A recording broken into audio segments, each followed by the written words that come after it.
हरियाणा में लगातार किसानों की मांगों को उठाने और धरना प्रदर्शन करने को लेकर हमेशा चर्चाओं में रहे भारतीय किसान यूनियन के गुरनाम सिंह चडूनी ने अपनी नई राजनीतिक पार्टी बनाई है। संयुक्त संघर्ष पार्टी के नाम से उन्होंने अपनी नई पार्टी बनाई है और हरियाणा में सभी 90 विधानसभा सीटों पर चुनाव लड़ने का ऐलान किया है। हिसार में आज पत्रकारों से बातचीत करते हुए उन्होंने कहा कि अब उन्हें भी अब किसानों की मांगे उठाने के लिए राजनीति में आने की जरूरत है, क्योंकि राजनीति में आए बिना किसानों का भला नहीं किया जा सकता है। उन्हें सही कैंडिडेट मिले तो हरियाणा के विधानसभा चुनावों में सभी 90 सीटों पर चुनाव लड़ा जाएगा। मुख्य रूप से वो किसानों के मुद्दों को उठाएंगे और इसके अलावा कर्मचारी, मजदूर और अन्य पिछड़ा वर्गों को लेकर जनता के बीच में जाएंगे और वोट मांगेंगे।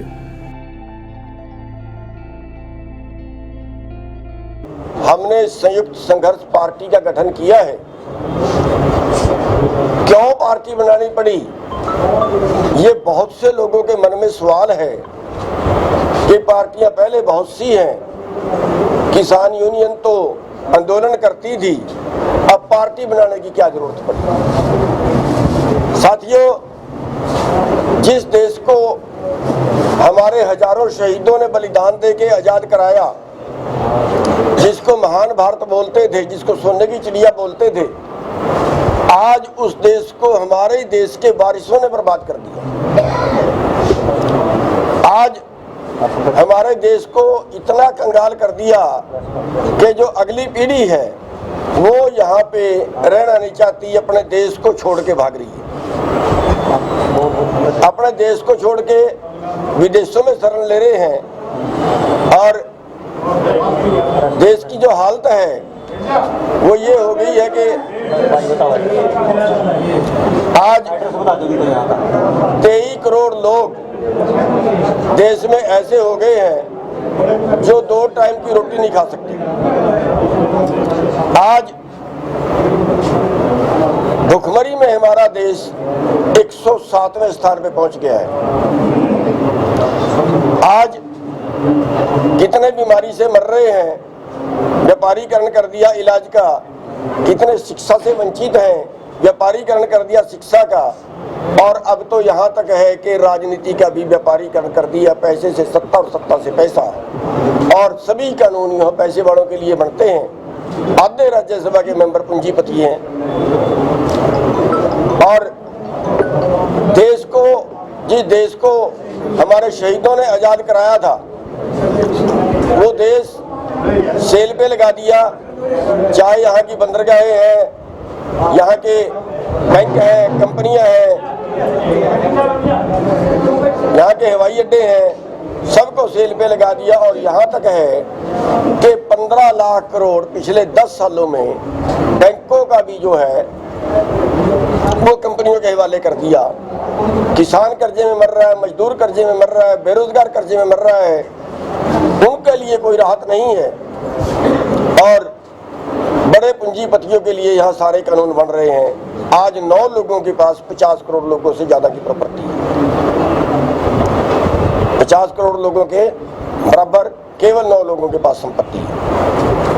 तो इसलिए जो हमारी राजनीति है उसने देश को बर्बाद किया है। और पानी की मारी खेती पानी से ही हरी होगी। इसलिए मजबूरी हो गई है कि इस राजनीति को शुद्ध करना पड़ेगा। और राजनीति को शुद्ध करने का तरीका जो है वो ये है कि अच्छे लोगों को राजनीति में भेजें। और चाणक्य ने भी कहा है कि अगर अच्छे लोग राजनीति से बाहर रहेंगे तो बुरे लोग आपके ऊपर शासन करेंगे। तो इसलिए जो है वो पार्टी का गठन करना पड़ा है। और जो अगला चुनाव है हरियाणा के अंदर, वो चुनाव जो है हमारी पार्टी लड़ेगी, जिसमें हम किसानों के लिए, मजदूरों के लिए, यानी जो कमेरा वर्ग है उसको उभारने का काम करेंगे। उसको उभारने के लिए संघर्ष रहेगा और दोनों तरह का संघर्ष रहेगा हमारा। सड़क का भी जैसे पहले थे वैसे सड़क का संघर्ष भी रहेगा और वोट का संघर्ष भी रहेगा, यानी विधानसभा और संसद का संघर्ष भी रहेगा। तो इसलिए पार्टी का गठन किया है और जगह जगह पे सारे हरियाणा के अंदर मीटिंगें करके जो है हम लोगों को तैयार कर रहे हैं। और बहुत उत्साह जो है लोगों को अंदर जो है वो मिल रहा है नई पार्टी के लिए। ये अभी तो हमने पौधा लगाया है और गठबंधन भी हो सकता है, लेकिन बीजेपी और जेजेपी से गठबंधन नहीं होगा। इनको छोड़ के बाकी किसी भी पार्टी से गठबंधन हो सकता है। और अगर नहीं होगा फिर जितनी सीटों पे हम ज़्यादा से ज़्यादा लड़ पाएंगे।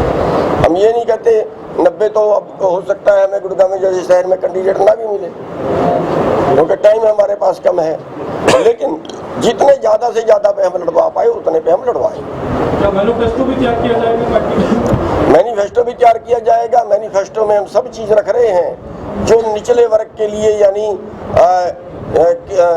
जो कमेरा वर्ग है उसके लिए हमने रखा है कि जो गरीब लोग हैं मकान नहीं है उनको 200 गज में मकान बना के देंगे 2 कमरे का। बुढ़ापा पेंशन 800 रुपये, किसानों को खेती करने के लिए 12,000 रुपये प्रति एकड़ फ्री में उसमें देंगे जैसे उसको सहायता के लिए। जो बेरोजगार है, जो बड़ी समस्या है देश के अंदर, 5 लाख रुपए ग्रांट हर बेरोजगार को ताकि वो अपना रोजगार खोल सके। और इसी तरह से जो दुकान वाले भाई हैं, रेडी फड़ी वाले भाई हैं, उनके लिए है कि उनको रेडी फड़ी के लिए जगह भी देंगे, मार्केट उपलब्ध कराएंगे और उनको आर्थिक मदद भी करेंगे। खेती करने के लिए सोसाइटियां बना के उन सोसाइटियों में सारे कृषि यंत्र देंगे, बरसाती पानी को बांध के उसको सिंचाई के लिए देंगे। या मजदूरों को, जो मनरेगा के मजदूर हैं, उनको 200 दिन का रोजगार और कम से कम 500 रुपये उनकी मजदूरी। और इसी तरह से जो सरकार कौशल रोजगार में रखती है उनको वो अभी से 18-19 हज़ार दे रहे हैं, उनकी तनख्वाह बढ़ाई जाएगी। तो सभी वर्गों के लिए हमने उसमें लिया है। जो छोटे उद्योग हैं उनको बढ़ावा देंगे। पिछले 10 साल के अंदर 7 लाख छोटे उद्योग बंद हो चुके हैं, तो उनको बढ़ावा देंगे। तो जो आम जनता के लिए जो भी काम होंगे वो सारे करेंगे। टिकटों का मौका युवा को भी दिया जाएगा कि केवल सभी को मौका देंगे, सभी को देंगे, सभी वर्गों के लिए देंगे। और इसमें जो है युवा कोई दूसरे देश का नहीं है। युवा के लिए तो हम बता रहे हैं कि सबसे ज़्यादा काम तो उन्हीं के लिए करना है, बेरोजगारी किसी तरह से दूर हो। अब भविष्य तो जो युवा है उन्हीं का है, देश का भविष्य तो उनके लिए सबसे ज़्यादा काम उन्हीं के लिए करेंगे। ब्यूरो रिपोर्ट, नई ताज़ा न्यूज़, हिसार।